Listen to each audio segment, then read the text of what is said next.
Hello बच्चों। तो कैसे हैं आप सब बढ़िया। आई होप आप सब स्वस्थ हैं, मस्त हैं और व्यस्त हैं अपने अपने जिंदगी में। तो बच्चों हम आज स्टार्ट करने वाले हैं एक टॉपिक। हालांकि ये टॉपिक पहले भी डिस्कशन किया जा चुका है, बट फिर भी क्योंकि आपका 10th क्लास में 9 का भी रिवीजन करने के लिए कहा है, इसीलिए कुछ कुछ चीज़ों को हम रिवाइज करते हुए जा रहे हैं। और टॉपिक हमारा बहुत इंपॉर्टेंट है, इनपुट फ्रॉम यूजर। मतलब किसी भी डेटा को किसी वेरिएबल में स्टोर करने के पहले हमें उसे कहाँ से एक्सेप्ट करना है, ये जानना बहुत ज़रूरी है। आप जब शुरू में प्रोग्रामिंग सीख रहे होंगे तब आप लोग अपने वेरिएबल्स में वैल्यूज़ को असाइनमेंट ऑपरेटर के थ्रू एक्सेप्ट करते थे, यानी कि सिंपल लिखते थे integer a equal to 20, b equal to 10 और इस तरीके से। और फिर धीरे धीरे आपने सीखा कि किस तरह से यूज़र से वैल्यूज़ को एक्सेप्ट करना होता है। तो आज के इस क्लास में हम उसी चीज़ को रिवाइज करेंगे एक बार और देखेंगे कि किस तरीके से हम लोग यूज़र के थ्रू वैल्यूज़ को एंटर करते हैं। So without wasting our time let's start.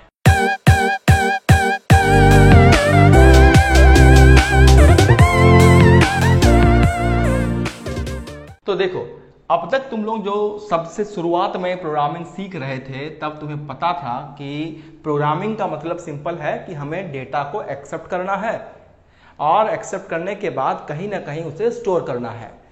तो हम स्टोर नॉर्मली किस में करते हैं? हम स्टोर करते हैं जावा का जो मेमोरी है, उस मेमोरी में स्टोर करते हैं किसी भी डेटा को जो तुम लोग लेते हो अपने प्रोग्रामिंग में एग्जीक्यूट करने के लिए।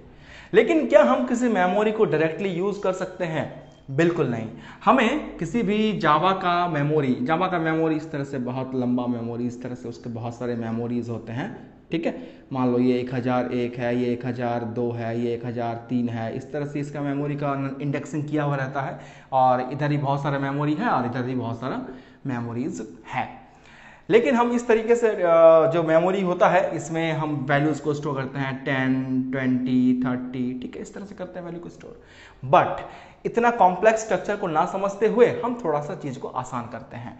हम इस मेमोरी को रिप्रेजेंट करते हैं इस तरीके से। ये हो गया मेरा जावा का मेमोरी, जहां पर मुझे कुछ भी डेटा को स्टोर करना होगा। सपोज मैं स्टोर करता हूं 20। अभी मुझे क्या करना है कि इस 20 का स्क्वायर निकालना है। तो मैं जावा को बोलूंगा, हे जावा इस 20 का स्क्वायर निकालो। तो जावा बोलेगा कि ये 20 कहाँ स्टोर है? तो मैं बोलूंगा तुम्हारे मेमोरी में स्टोर है। तो जावा पूछेगा कि किस मेमोरी में? मुझे नहीं पता किस मेमोरी में स्टोर है। जावा बोलेगा मुझे तो नहीं पता किस मेमोरी में स्टोर 20, क्योंकि मुझे तो एग्जैक्ट नहीं पता है ना कि किस मेमोरी में स्टोर है। जावा का तो बहुत सारा मेमोरी है, इस तरह इधर बहुत सारा होगा, उधर बहुत सारा है, लंबा मेमोरी है जावा में स्टोर।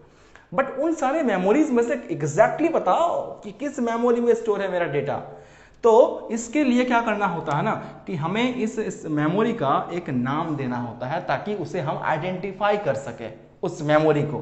तो इसीलिए इसका एक नाम दे देते हैं। सपोज इसका नाम दे दिया गया ए, और आप नॉर्मली इसी ए को क्या कह देते हैं? इसी ए को कह देते हैं वेरिएबल। इसी ए को कह देते हैं वेरिएबल, और इस वेरिएबल के अंदर में डेटा स्टोर है। Basically A is not a variable. A single एक वेरिएबल नहीं है। ए और ये मेमोरी स्पेस, ये दोनों मिल करके एक वेरिएबल बनता है। तो बेसिकली ये ए क्या है फिर? ए इज नोन एज आइडेंटिफायर। ए को क्या बोलते हैं? ए को बोलते हैं आइडेंटिफायर। क्यों उसे आइडेंटिफायर कहा जाता है भाई?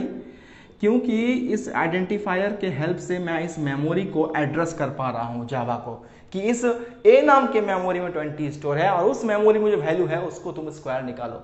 तब जावा बोलेगा okay okay fine, now I got it, कि तुम्हारे पास एक मेमोरी है जिसका नाम है ए, उसमें 20 स्टोर है, तुम्हें उसका स्क्वायर चाहिए। ऑलराइट, वेरी गुड, कर देंगे स्क्वायर। जावा इसका स्क्वायर निकाल देगा। तो बेसिकली ये जो मेरा वेरिएबल है जहां मैं डेटा को स्टोर कर रहा हूं, ये डेटा को स्टोर करने का एक बहुत ही कन्वेंशनल तरीका है, ठीक है। बहुत ही कन्वेंशनल तरीका है। क्या है कन्वेंशनल तरीका? सिंपली हम लोग क्या करते हैं, लिखते हैं integer a equal to 10। Means what? Means ये कि मेरे पास एक वेरिएबल का नाम है a, मेमोरी मेरा ये है और इसके अंदर में 10 स्टोर है। Simple, right? इसके अंदर में 10 स्टोर है। बट ये तो एक तरीका हो गया जो हम लोग शुरुआत में सीखे थे। सबसे पहले जब हम लोग जस्ट जावा सीख रहे थे उस वक्त हमने इसको सीखा था। डायरेक्टली वैल्यू को असाइन करने का तरीका है ये। लेकिन अगर मान लो हम अपने प्रोग्राम में इंटीजर a इक्वल टू 10 लिख दिए हैं, तो वो a इक्वल टू 10 हर बार एग्जीक्यूट करेगा। अगर मान लो वो a=10 हम यूज किए तो उसके लिए भी a=10 है, आप यूज करोगे तो भी उसका वैल्यू a=10 ही रहेगा, कोई और यूज करेगा तो भी उसका वैल्यू a=10 ही रहेगा। अगर कोई यूजर, मान लो एक यूजर है जिसका नाम है राम, वो चाहता है कि नहीं सर मुझे ना a=10 नहीं a=100 चाहिए, तब तो वो चेंज नहीं कर पाएगा क्योंकि प्रोग्रामिंग तो ऑलरेडी बन चुका है और उसका वैल्यू a=10 सेट हो चुका है। तो अब जितने भी यूजर्स होंगे सब इनके वैल्यू को ही यूज करेगा a=10 को, क्योंकि ये क्या हो चुका है, फिक्स हो चुका है।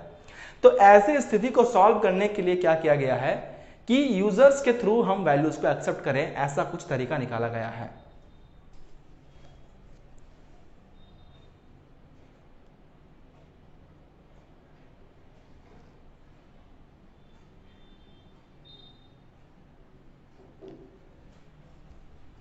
तो उस तरीके को क्या कहते हैं, उस तरीके को कहते हैं इनपुट फ्रॉम यूजर।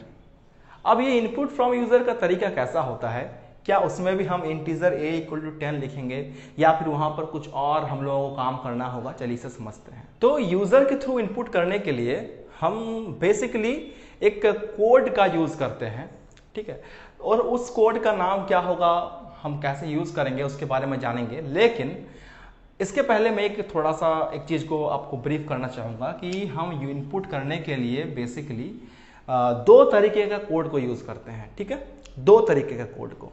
लेकिन वो दो तरीके का कोड कहां से आ रहा है उसे भी समझना जरूरी है। लेकिन उसके पहले बता दूं वो कोड क्या है, वो कोड हमारा है स्कैनर। एक है स्कैनर और एक है इनपुट स्ट्रीम रीडर और एक है बफर्ड रीडर। ये दो कोड है हमारे पास। बेसिकली ये कोड जो है ये एक एक क्लास है। इनपुट स्ट्रीम रीडर एक क्लास है, बफर रीडर भी एक क्लास है, स्कैनर भी एक अलग क्लास है। ये जो क्लासेस हैं ये दो अलग अलग पैकेजेस में पाए जाते हैं। ये जो मेरा स्कैनर नाम का क्लास है ये पाया जाता है java.util नाम का एक पैकेज है जिसके अंदर में स्कैनर नाम का क्लास पाया जाता है, जिसके थ्रू हम इनपुट कर सकते हैं डेटा को यूजर के थ्रू। और वैसे ही input stream reader and buffer reader जो ये क्लास है ये दोनों ही किसके अंदर पाया जाता है, ये पाया जाता है java.io पैकेज के अंदर।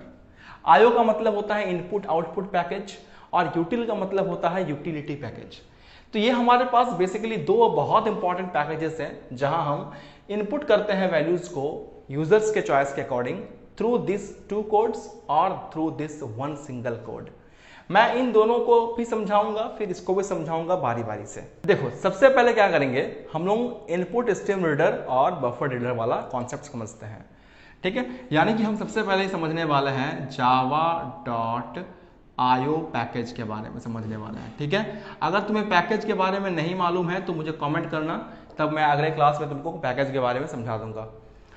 java.io पैकेज जो है इसके अंदर में हमारे पास बेसिकली दो क्लासेस हैं और इन क्लासेस के अंदर में मल्टीपल फंक्शंस है अलग अलग। मैं तुमको पहले ही बता चुका हूं कि नॉर्मली जो क्लासेस होते हैं जो कि प्री डिफाइंड क्लासेस हैं जावा में, वो पैकेजेस के अंदर में रहते हैं, ठीक है। मतलब पैकेजेस के अंदर में क्लास होता है और क्लास के अंदर में मल्टीपल फंक्शंस होते हैं और वो फंक्शंस क्या करते हैं, अलग अलग काम को करने के लिए रिस्पॉन्सिबल होते हैं। जैसे फॉर एग्जाम्पल स्ट्रिंग नाम का एक क्लास है जिसके अंदर में एक फंक्शन है, इसका नाम है लेंथ। वो लेंथ क्या करता है, वो लेंथ स्ट्रिंग नाम का जो क्लास है उसका एक मेंबर है और वो लेंथ क्या करता है, किसी भी स्ट्रिंग का लेंथ फाइंड करता है। इन द सेम वे आयो जो पैकेज है इसके अंदर में भी एक क्लास है इनपुट स्ट्रीम रीडर और एक क्लास है बफर रीडर। उसके भी कुछ फंक्शंस होंगे और वो फंक्शन क्या करेंगे, डेटा को यूजर के थ्रू एक्सेप्ट करवाएंगे। बात क्लियर हुआ, ठीक है। कैसे करते हैं सारा काम वो हम बताते हैं। मैं यहाँ पर लिख देता हूँ, ये पैकेज है और इसके अंदर में क्लास का नाम मैं लिख देता हूँ। इसके अंदर में क्लास है इनपुट स्ट्रीम रीडर, ठीक है, और एक क्लास है आपके इसके अंदर में वो है बफर्ड रीडर, ठीक है। ये दोनों क्लासेस हमारे प्रेजेंट हैं। अब इनके हेल्प से हम सपोज कर लो एक इंटीजर टाइप का डेटा है, मतलब कि वेरिएबल है और उसके अंदर मुझे डेटा को स्टोर करना है।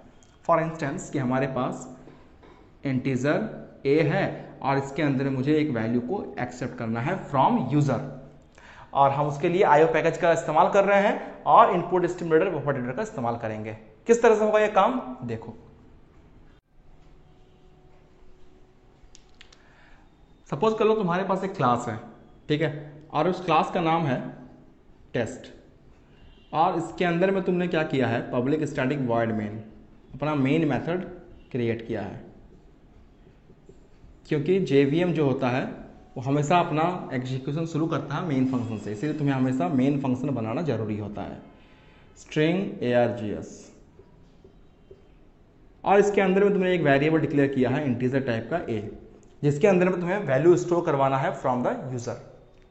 इसके लिए मुझे यूज करना होगा इस पैकेज का और उसके अंदर प्रेजेंट दोनों क्लासेस का। तो जब तुम इस क्लास को यूज करोगे तो उसके लिए तुम्हें सबसे पहले आईओ पैकेज को बोलना होगा कि भाई तेरे पास जो पैकेज है, भाई तेरे पास जो क्लास है उसे मुझे यूज करना है, तो तुम मुझे परमिशन दो ताकि मैं तुम्हारे पास जो प्रेजेंट क्लासेस हैं उसे मैं यूज कर पाऊँ। तो ये करने के लिए मुझे तो बोलना नहीं है, ऐसे बोलने से काम होगा क्या? बोलने से काम नहीं होता है। तो मुझे लिखना होगा यहाँ पर एक कोड, मुझे लिखना होगा import java dot io dot asterisk। Means what?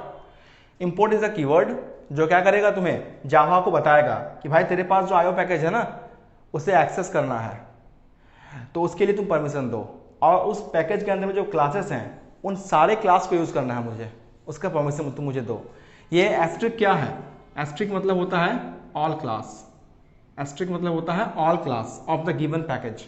मेरे पास जो पैकेज दिया हुआ आईओ नाम का, इसके पास जितने भी क्लासेस हैं मैं उन सब क्लास को इसमें यूज कर पाऊँ, इसका परमिशन मैं मांग रहा हूँ। किससे? आईओ से। और उस परमिशन मांगने के लिए मुझे ये लाइन ऑफ कोड लिखना पड़ता है। ये लाइन ऑफ कोड हमेशा तुम्हें क्लास के ऊपर लिखना होगा, ठीक है। अब जब तुम परमिशन ले लिए हो, इसका मतलब तुम्हारे पास अब अथॉरिटी है कि तुम इस वाले और इस वाले क्लास को यूज कर सको अपने इस प्रोग्रामिंग में। अच्छा मुझे बच्चे एक बात बताओ, इनपुट स्टिमुलेटर बफर रीडर ये कहाँ प्रेजेंट है? तुम्हारे क्लास में प्रेजेंट है कि ये कहीं और बाहर किसी दूसरे क्लास में प्रेजेंट है? तो ऑब्वियस सी बात है सर, ये मेरे क्लास में तो प्रेजेंट है नहीं। ये मेंबर्स जो है, जो क्लासेस हैं, ये तो कहीं बाहर है। बाहर मतलब क्या? तुम्हारे कंप्यूटर में ही है, मेमोरी में स्टोर है कहीं ना कहीं पर तुम्हारा, जहां तुम अपना जावा को डाउनलोड करके स्टोर किए हो, उसी में ये क्लासेस, ये पैकेजेस सब स्टोर हैं। अब तुम्हारे क्लास के बाहर में जो क्लास है उसके मेंबर को तुम्हें अगर यूज करना है ना बच्चे, तो तुम्हें क्या करना होगा? उस क्लास का ऑब्जेक्ट क्रिएट करना होगा। ये बात तुमको पता है, क्योंकि जावा एक ऑब्जेक्ट ओरिएंटेड प्रोग्रामिंग लैंग्वेज है, जहां पर तुम्हें किसी भी क्लास के कोई मेंबर को अगर एक्सेस करना है ना, तो तुम्हें यूज करना होगा उस क्लास का ऑब्जेक्ट।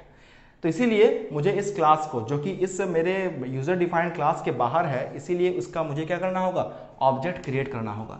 ऑब्जेक्ट क्रिएट करने का एक लाइन ऑफ कोड होता है, मैं लिख रहा हूं, देखो यहाँ पर, इनपुट स्ट्रीम रीडर। ये तुमको अच्छे से मालूम भी होगा। सबसे पहले क्लास का नाम, जो कि मेरा क्लास का नाम इनपुट स्ट्रीम रीडर है, फिर मैं एक ऑब्जेक्ट लूंगा यहाँ पर, ISR ऑब्जेक्ट है मेरा, equal to new, new is the keyword, फिर अगेन मेरे क्लास का नाम यानी कि input stream reader, right.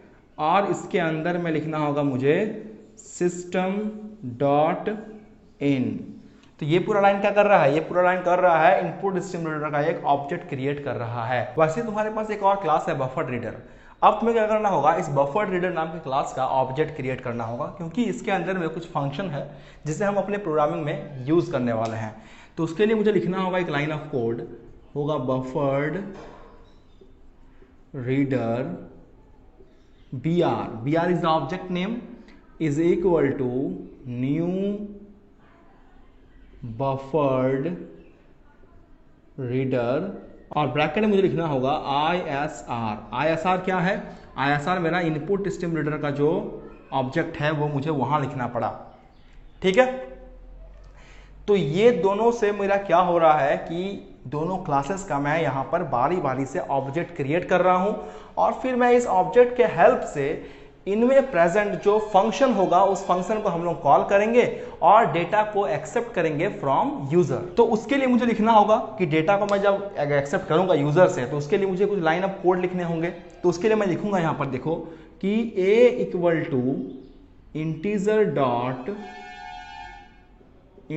Dot parse int, और ब्रैकेट में मुझे लिखना होगा br डॉट रीड लाइन, ठीक है। इस लाइन का मतलब क्या है कि br मेरा ऑब्जेक्ट है बफर्ड रीडर का, और बफर्ड रीडर में प्रेजेंट है एक फंक्शन रीड लाइन। हम इस रीड लाइन को एक्सेस करना चाहते हैं, इसीलिए लिख रहे हैं br डॉट रीड लाइन। क्योंकि तुमने जब मेथड पढ़ा था बच्चे, तुमको पता होगा कि जब हम मेथड को यूज करते हैं, क्लास का कॉल करते हैं, तो हम उस क्लास के ऑब्जेक्ट का हेल्प लेते हैं और फिर उस ऑब्जेक्ट का नाम डॉट उस फंक्शन का नाम, फिर हमारा फंक्शन कॉल हो जाता है। वैसा ही बफर रीडर का फंक्शन br यहाँ पर लिखे हैं डॉट, इसके अंदर में जो प्रेजेंट है मेरा फंक्शन, यानी कि फंक्शन का नाम है रीड लाइन, ये फंक्शन कॉल होगा किसके हेल्प से? इस br नाम के ऑब्जेक्ट के हेल्प से। और फिर हम जो भी कीवर्ड से टाइप करेंगे उसे ये वाला फंक्शन एक्सेप्ट कर लेगा। और फिर यहां पर लिखा हुआ जो लाइन है, इसका मतलब क्या है कि हम जो भी कीबोर्ड से एंटर करेंगे वो बाय डिफॉल्ट स्ट्रिंग फॉर्म में मेरे फंक्शन के अंदर में आएगा। यानी इस रीड लाइन के अंदर में जो है, जो हम कीबोर्ड से टाइप करेंगे वो बाय डिफॉल्ट स्ट्रिंग के फॉर्म में आएगा। बट मेरा वेरिएबल है इंटीजर टाइप का, इसीलिए उस स्ट्रिंग को जबरदस्ती कन्वर्ट करना होगा इंटीजर में, इसीलिए मुझे इंटीजर डॉट पार्स इंट लिखना पड़ा है। यानी कि यहां पर टाइप कास्टिंग हो रहा है, from string we are converting our data into integer, इसीलिए मुझे स्ट्रिंग से इंटीजर में कन्वर्ट करने के लिए इंटीजर डॉट पार्स इंट नाम का कोड लिखना पड़ा। आई होप आपको ये क्लियर हुआ होगा। मान लो तुम्हारे पास डेटा जो है, वेरिएबल जो है वो इंटीजर का ना होकर के डबल टाइप का है, तो क्या करेंगे? इंटीजर का जगह डबल करेंगे, फिर इंट के जगह डबल कर देंगे। बात क्लियर? अगर लॉन्ग टाइप का है तो लॉन्ग डॉट पार्स लॉन्ग, अगर तुम्हारे पास वो फ्लोट टाइप का है तो फ्लोट डॉट पार्स फ्लोट, और बाकी जो ब्रैकेट में है br dot read line as usual होगा सेम। आई होप तुमको ये क्लियर हुआ होगा कि हम किस तरीके से इनपुट करते हैं डेटा को यूजर के चॉइस के according by the use of IO package and the classes input stream reader and buffered reader. अब हम जो भी मान लो टाइप करते हैं कीबोर्ड में, सपोज हम कीबोर्ड टाइप किया है 10, वो 10 एज अ स्ट्रिंग एंटर होगा और वो स्ट्रिंग फिर कन्वर्ट होगा इस इंटीजर में और फिर स्टोर हो जाएगा इस a नाम के वेरिएबल के अंदर। आई होप ये क्लियर है। अब हमारे पास बचता है, देखो इंटीजर, फ्लोट, लॉन्ग, डबल, इन सब के बारे में बात कर लिया। अब हमारे पास अगर डेटा मान लो स्ट्रिंग टाइप का है तो किस तरह से हम लोग एक्सेप्ट करेंगे, और अगर हमारा डेटा कैरेक्टर टाइप का है तो हम किस तरीके से इन क्लासेस के हेल्प से वैल्यू को एंटर करेंगे, वो समझेंगे। ठीक है, तो जैसे कि हम लोग यहाँ पर अपने एक्सेप्ट किए वैल्यू को जो कि स्ट्रिंग में था उसको कैरेक्टर इंटीजर में चेंज करने के लिए लिखे रहते हैं इंटीजर डॉट पार्सेंट, तो मुझे अगर उसे कैरेक्टर में चेंज करना है तो मैं लिखूंगा आगे में कैर, ओनली कैर, और ब्रैकेट में क्या लिख देंगे br dot read, only read, line नहीं लिखना है यहाँ पर, ओनली रीड, क्योंकि कैरेक्टर को स्टोर करने के लिए सिर्फ एक सिंगल कैरेक्टर ही आप स्टोर कर रहे हो, तो वहां लाइन बाय लाइन रीड करने की कोई जरूरत नहीं है, इसीलिए लाइन नाम का जो हमारा ये है वो हटा दिया गया है और br डॉट रीड हम लोग यूज करेंगे। इसके थ्रू जो भी हमारा कैरेक्टर स्टोर होगा स्ट्रिंग के फॉर्म में, उसे हम स्टोर कर कन्वर्ट कर देंगे कैरेक्टर टाइप में और फिर स्टोर कर देंगे c नाम के वेरिएबल के अंदर में। बात क्लियर? लेकिन अगर मेरा स्ट्रिंग टाइप का वेरिएबल है तो फिर कोई कन्वर्जन का जरूरत नहीं है, क्योंकि मेरा जो डेटा है वो बाय डिफॉल्ट तो स्ट्रिंग में ही इंटर हो रहा है, तो यहाँ पर स्ट्रिंग में कोई भी कन्वर्जन का जरूरत नहीं पड़ेगा। आई होप ये पूरा कॉन्सेप्ट तुम्हें क्लियर हुआ होगा। ठीक है, आज के क्लास में हम सिर्फ और सिर्फ IO पैकेज के बारे में समझे कि IO पैकेज में कितने क्लासेस हैं और उनके हम लोग यूज कैसे करते हैं अलग अलग डेटा टाइप वाले वेरिएबल में डेटा को इनपुट करने के लिए फ्रॉम यूजर। अगले क्लास में हम समझने वाले हैं कि स्कैनर क्लास जो कि यूटिलिटी पैकेज का मेंबर है उसके हेल्प से हम डेटा को कैसे एक्सेप्ट करेंगे फ्रॉम यूजर। तो आज के वीडियो के लिए बस इतना ही। अगर वीडियो पसंद आया है तो दिल से लाइक करिएगा, दोस्तों के साथ शेयर करिएगा और अगर चैनल पे नए हो तो सब्सक्राइब जरूर करिएगा। तो मिलेंगे आपसे अगले वीडियो में, तब तक के लिए टेक केयर, खुश रहें, गुड बाय।